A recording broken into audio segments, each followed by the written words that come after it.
Ce qui m'a donné envie de faire la cuisine, c'est définitivement ma grand-mère. Avec ses astuces de préparation, les odeurs qui sortaient de là et les goûts. Ah, j'ai l'eau à la bouche rien qu'à y penser. Aujourd'hui, combien de femmes peuvent réellement en dire autant? Quand les arômes et les cubes artificiels ont remplacé les saveurs naturelles, entraînant avec eux toutes les maladies qu'on connaît aujourd'hui. Bienvenue dans Attention Manger. Petit cours d'histoire. Si je te dis Julius Magie, ça te dit quelque chose? Non? Et pourtant ça devrait. C'est l'inventeur du célèbre cube Magie. Donc il invente le cube en 1886 pour les ouvriers qui n'ont pas forcément les moyens de s'acheter de la viande, du poisson ou des légumes frais. D'où les différentes déclinaisons cube crevettes, cube poulet, etc. Okay? À cette période, l'Afrique est divisée en plusieurs colonies et les colons avaient le droit d'exporter ce qu'ils voulaient dans les dites colonies. Donc Julius, oui, je l'appelle par son prénom, il est sympa, a décidé d'offrir le cube aux Africains. Ça part donc d'une bonne intention. Seulement voilà, plusieurs siècles plus tard, son produit est source de maladies à travers le monde. Le corrige madame, c'est le nom qu'on lui donne dans certains pays d'Afrique. Alors, je vais sûrement me faire détester, mais c'est pas grave, je prends le risque. Les femmes, mes chères mamans, qu'est-ce qui vous arrive? Où est passée votre créativité, votre génie? Pourquoi aujourd'hui vous êtes incapable de nous faire cuire de bons repas sans faire appel à ces produits? Sur YouTube, il y a des centaines de vidéos qui expliquent les dangers de ces produits. Les documentaires parlant de ce sujet diffusés à la télé, et quand je dis télé, je parle de grandes chaînes de télé, donc médias confirmés, se comptent par dizaines. Et pourtant, rien ne change. Au contraire, leur consommation augmente. Comment? Pourquoi? Good job. Après, je vous l'accorde, c'est pas évident. Leur service com est puissant. Okay? Quand les publicités, pendant qu'on regarde Novelas, inondent nos yeux, quand les affiches et les jeux concours sont partout dans la ville, il est difficile d'en détourner le regard. Je vous l'accorde. Mais ce qu'on ne nous dit pas, c'est que les risques pour la santé sont bien présents. L'OMS recommande de manger 5 grammes de sel par jour, tout aliment confondu. Alors faisons un petit calcul. Okay?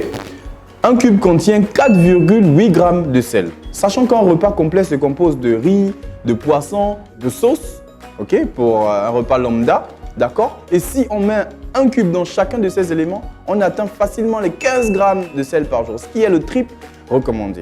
Okay? Sachant que le matin, on a mangé du pain qui contient du sel, à 16h, on prendra des chips qui contiennent énormément de sel et que le soir, on va sûrement manger les restes de midi.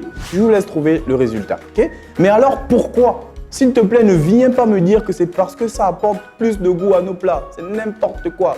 L'Afrique, c'est le berceau de l'humanité. Oui, mais j'ai envie de dire le berceau du goût. D'accord? On a des épices de tout genre, arômes et tout genre, herbes de tout genre. Et ça pousse partout, même derrière les maisons. Pourquoi on n'utilise pas? Si on fait la comparaison toute simple d'une femme occidentale de 50 ans et une femme africaine du même âge, on les met côte à côte l'une de l'autre, ok? On aurait dit que l'une, c'est la mère de l'autre. Je ne vous dis pas qui. Mais à quoi séduire me dira, ouais, chirurgie esthétique, etc.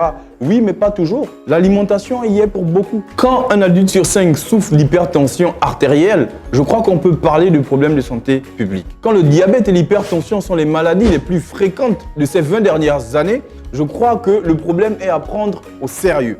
Je n'ai pas les chiffres exacts, mais j'ai envie de dire que ces maladies sont les plus meurtrières chez les 40 ans et plus. Alors, je crois qu'il est temps de faire quelque chose. Avec tout ce que je viens de dire, on pourrait croire que je ne consomme pas le cube ou les arômes, etc. Eh ben non, j'en prends. Involontairement, certes, mais j'en prends. Comment? Quand je mange dehors, par exemple. Quand je vais prendre un pain au poulet ou du spaghetti viande, c'est clair que les gars, ils mettent du cube là-dedans. Alors, que faire? Simplement diminuer la consommation volontaire de ces produits. Du genre, tu as mis du cube à la maison dans le riz, tu n'en mets plus dans la sauce, tu n'en mets plus dans le poulet. Parce qu'il y a des gens aussi qui ne peuvent plus cuisiner sans cube.